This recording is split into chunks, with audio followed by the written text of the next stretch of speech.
আসসালামু আলাইকুম ওয়া রাহমাতুল্লাহ। সুপ্রিয় শিক্ষার্থীবৃন্দ, আশা করি তোমরা সবাই ভালো আছো। এই ভিডিওটা তৈরি করেছি নবম শ্রেণীর শিক্ষার্থীদের জন্য।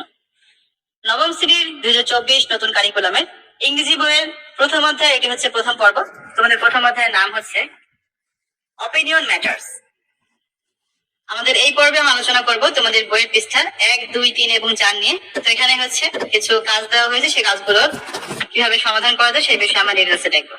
যারা হচ্ছে আমাদের এই চ্যানেলে যে গণিত বিষয় এবং বিজ্ঞান বিষয়ে যে ভিডিওগুলো দেওয়া হচ্ছে, বাংলার ভিডিও দেওয়া হবে খুব শীঘ্রই। এই ভিডিওগুলো যারা দেখোনি তারা হচ্ছে চ্যানেলটা ঘুরে আসতে পারো, সেখানে প্লে লিস্টে লিঙ্ক পেয়ে যাবে। সেই লিঙ্ক থেকে তোমার যে ভিডিওটা দরকার তুমি কিন্তু খুব সহজেই দেখে নিতে পারো। তো দেখো, প্রথমে আমার সূচিপত্রটা দেখে নিই। তোমাদের চ্যাপ্টার 1 এ রয়েছে হচ্ছে অপিনিয়ন ম্যাটার্স, চ্যাপ্টার 2 হচ্ছে nature's tapestry, chapter 3 the sense of beauty, chapter 4 tones in statements, chapter 5 expressing a solution to a problem, chapter 6 the art of expressing comparisons, chapter 7 the power of inclusive language, chapter 8 imaginations, chapter 9 a journey through explanatory texts, chapter 10 understanding a cause and exploring its effect, chapter 11 the last leaf, chapter 12 Macbeth and a Polish appendix.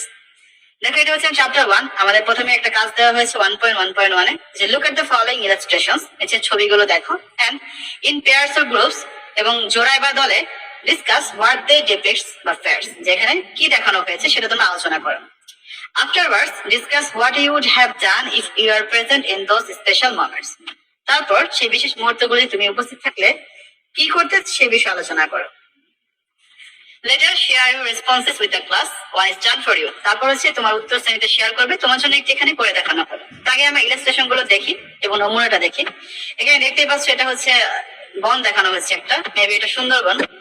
দেখে আমরা ইলাস্ট্রেশনে দেখি, illustration 2 তে কি রয়েছে। এটা হচ্ছে জাতীয় স্মৃতিসৌধ। ইলাস্ট্রেশন 3 তে রয়েছে বঙ্গবন্ধু স্যাটেলাইটের চিত্র, দেখতেই পাচ্ছ। ইলাস্ট্রেশন 4 এ রয়েছে কি, আলেকজান্ডার গ্রাহাম বেলের ছবি।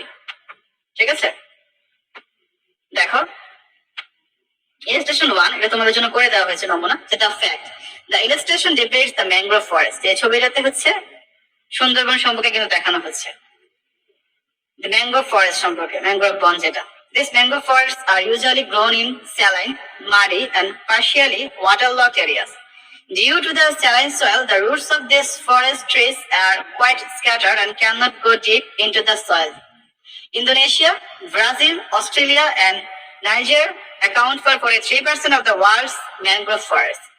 Located in Bangladesh, the Sundarbans is the single largest mangrove forest in the world and is recognized by the world as a UNESCO World Heritage Site. অর্থাৎ ইউনেস্কো যে ওয়ার্ল্ড হেরিটেজ সাইট রয়েছে তার মাধ্যমে কিন্তু সুন্দরবনকে স্বীকৃতি দেওয়া হয়েছে, এবং এটা হচ্ছে বাংলাদেশের অর্থাৎ পৃথিবীর মধ্যে সর্বোচ্চ যেটা ফেমাস বা সর্বোচ্চ পরিচিত সেই ম্যানগ্রোভ বন, তার নাম হচ্ছে কি সুন্দরবন, যেটা আমাদের বাংলাদেশে অবস্থিত।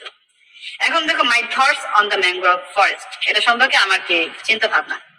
Personally I find this different and unique forest a rare creation of nature. আমার কাছে মনে হয়েছে যেটা হচ্ছে প্রকৃতির একটা রেয়ার ক্রিয়েশন, মানে যেটা সাধারণত দেখা যায় না।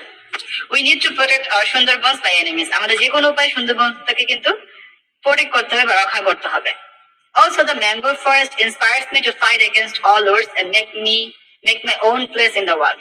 এবং এটা হচ্ছে আমার ভিতরে উদ্দীপনা সৃষ্টি করে, উদ্যমতা সৃষ্টি করে, যাতে আমি সবকিছু বিপক্ষে যুদ্ধ করে নিজের একটা জায়গা সৃষ্টি করতে পারি পৃথিবীতে। ঠিক আছে, এখন আমরা দেখি বাকি ইলাস্ট্রেশন গুলো এবং সেগুলো হচ্ছে কিভাবে তোমরা সলভ করতে পারবে। এখানে দেখো প্রতিটি ইলাস্ট্রেশনের জন্য জায়গা রাখা হয়েছে, তোমার দ্য ফ্যাক্ট এবং মাই থটস অন ইট এগুলো তোমাদের লিখতে হবে। ঠিক আছে, তো প্রথমে আমরা দেখি এটা হচ্ছে ইলাস্ট্রেশন 2, যেখানে যত স্মৃতিসৌধ দেখা যাচ্ছে।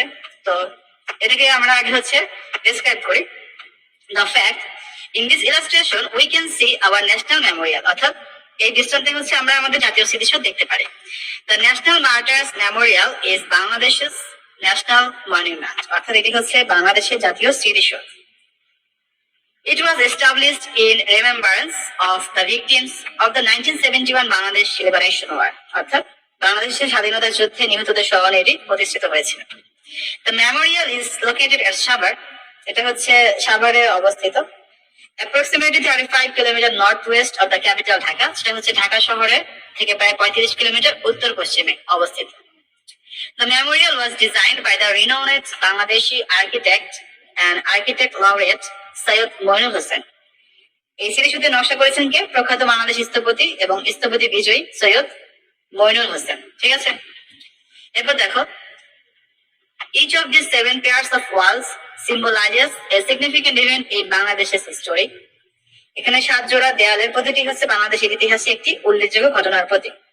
এখন এই ইভেন্টগুলি আমরা দেখি যে কি কি ঘটনা, সেটা হচ্ছে কি, দ্য ল্যাঙ্গুয়েজ মুভমেন্ট অফ 1952, বায়ান্নর ভাষা আন্দোলন, the United fronts provincial election victory in 1954, 54 সালে যুক্তফ্রন্টের প্রাদেশিক নির্বাচনে বিজয়, দ্য কনস্টিটিউশন মুভমেন্ট অফ 1956, 56 সালে সংবিধান আন্দোলন, the movement against education commission of 1962, 62 সালে শিক্ষা কমিশনের বিরুদ্ধে আন্দোলন, দ্য 6 পয়েন্ট মুভমেন্ট অফ 1966, 66 সালে 6 দফা আন্দোলন, দ্য মাস আপরাইজিং অফ 1969, 69 গণ অভ্যুত্থান, and finally the event of বাংলাদেশের লিবারেশন এর 1971, অর্থাৎ বাংলাদেশের মুক্তিযুদ্ধের ঘটনা 1971 সালে।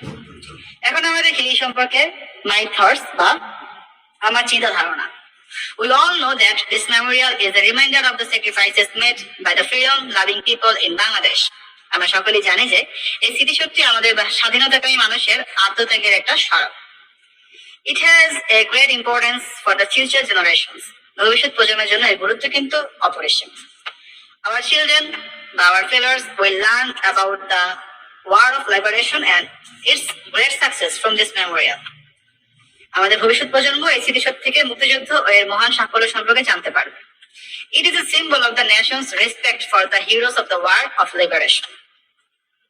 এটি মুক্তিযুদ্ধের বীরদের প্রতি জাতির শ্রদ্ধার প্রতীক। I feel so proud to stand in front of this memorial. আমি এই স্মৃতিসৌধের সামনে দাঁড়িয়ে খুব গর্বিত বোধ করি। People give garlands of respect whenever they visit the national memorial. যখনই মানুষজন এই স্মৃতিসৌধ পরিদর্শন করে তারা এখানে শহীদদের উদ্দেশ্যে কিন্তু শ্রদ্ধার মালা দেয়, শহীদদের স্মৃতিতে। এইগুলো রেল স্টেশন 2, তারপর দেখি রেল স্টেশন 3, এখানে রয়েছে হচ্ছে বঙ্গবন্ধু স্যাটেলাইট এর একটা ছবি। The fact, this is an image of Bangabandhu satellite 1. এটা হচ্ছে বঙ্গবন্ধু স্যাটেলাইট 1 এর একটি চিত্র। Bangabandhu satellite 1 was launched in 2018 by American satellite airline SpaceX on a Falcon 9 rocket. অর্থাৎ বঙ্গবন্ধু স্যাটেলাইট 2018 সালে আমেরিকান স্যাটেলাইট এয়ারলাইন্স SpaceX এর একটি ফালকন 9 রকেটে উৎক্ষেপণ হয়েছিল।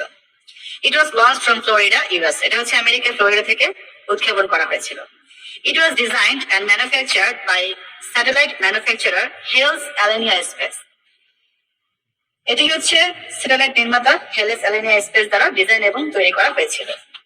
The cost of this project is কত টাকা? 2,765.66 মিলিয়ন টাকা, ঠিক আছে। The Joydipur station and the Betpunia station work together to control the satellite system. Joydebpur station আর বেতপুনিয়া স্টেশন হচ্ছে একসাথে এটা নিয়ন্ত্রণের জন্য কাজ করে। এখন দেখি মাই থটস অন ইট, এ সম্পর্কে আমার চিন্তা ধারণা। Bangabandhu satellite 1 is no doubt a great achievement for Bangladesh. নিঃসন্দেহে বঙ্গবন্ধু স্যাটেলাইট 1 হচ্ছে বাংলাদেশের জন্য একটি বড় অর্জন, এই বিষয়ে কোনো সন্দেহ নেই। It is the great communication satellite in Bangladesh. এটা হচ্ছে বাংলাদেশের প্রথম যোগাযোগ satellite. Our internet and telecommunication system will be strong. আমাদের ইন্টারনেট এবং টেলিযোগাযোগ ব্যবস্থা শক্তিশালী হবে এতে করে।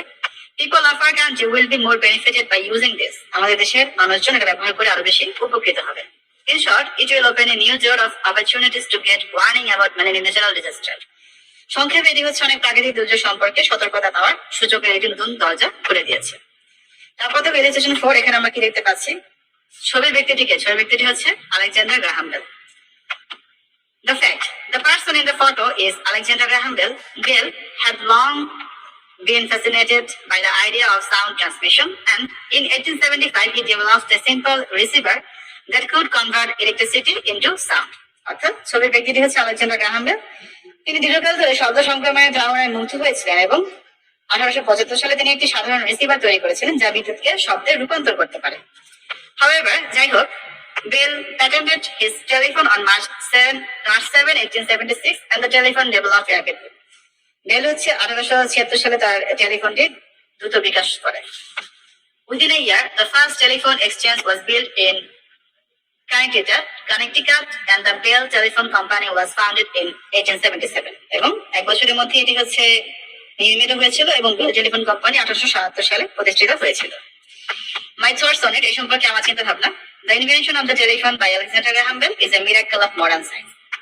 আলেকজান্ডার গ্রাহাম বেলের টেলিফোন আবিষ্কার হচ্ছে আধুনিক বিজ্ঞানের এক অলৌকিক ঘটনা।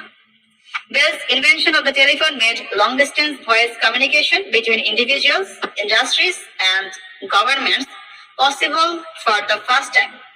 প্রথমবারের মতো টেলিফোনের বেলের উদ্ভাবনের এই যে আবিষ্কার, সেটা হচ্ছে ব্যক্তি, শিল্প এবং সরকারের মধ্যে দূর দূরান্তের যোগাযোগ কিন্তু সম্ভব করে তোলে। Today, more than 4 billion people around the world use a phone every day, either a wired landline model or a wireless smartphone. আজ সারা বিশ্বে 4 বিলিয়নেরও বেশি মানুষ হচ্ছে প্রতিদিন একটি ফোন ব্যবহার করে। সেটা হতে পারে তারযুক্ত বা হতে পারে ল্যান্ডলাইন মডেল, যা হচ্ছে আসল ডিজাইনের উপর ভিত্তি করে একটি ওয়্যারলেস স্মার্টফোন। তো শিক্ষার্থীরা, এই ছিল তোমাদের নবম শ্রেণীর নতুন কারিকুলামের ইংরেজি বইয়ের প্রথম অধ্যায়ের প্রথম পর্ব। আশা করি তোমাদের কাছে ভিডিওটা ভালো লেগেছে। যারা হচ্ছে এখনো অন্যান্য ভিডিওগুলো দেখোনি, চ্যানেলটা করে আসতে পারো, সেখানে কিন্তু ভিডিওগুলো তোমরা পেয়ে যাবে। তো আজ এখানে বিদায় নিচ্ছি, সবাই ভালো থাকবে, আল্লাহ হাফেজ।